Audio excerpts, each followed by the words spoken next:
جنسي کمزوري ولې رامنځته کېږي؟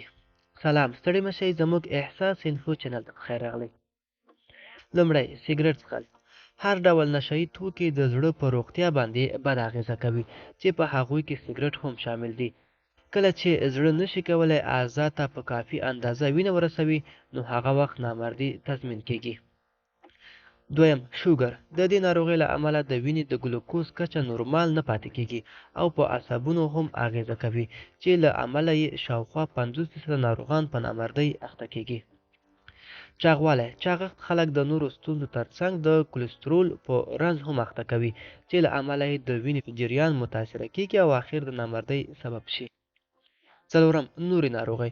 د وینې لوړ فشار، عصبي اختلالات، د نخاعي رګونو یا د دماغو زخم، الزایمر او فالج هم کولی شي د نامردۍ لامل وګرځي. بوډاتوب. د عمر تېرېدو سره ستاسې د زړه او دماغ روغتیا متاثره کېږي، له کومه چې ستاسو بدن ته د وینې رسېدنه سسته او کمزورې کېږي، چې په پایله کې د نامردۍ سره مخ کېږي. ذهني فشار. ذهني فشار د نامرد کېدو یو له عامو علتونو څخه یو دی. د دې مخنیوي لپاره تمرین وکړئ، کافي خوب وکړئ او له جګړو او قهر څخه ډډه وکړئ. ژور خفګان. دا د ذهني فشار تر ټولو جدي حالت دی او اغېزه یې هم شدید کېدای شي.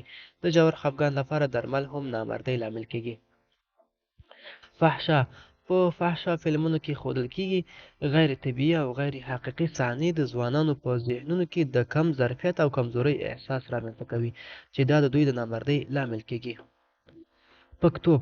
ډاکټر مایکل اورګ وایي چې د پکتوب دوا ستراید کولی شي چې جنسي جوش راکم کړي او د نامردۍ لامل هم کېږي.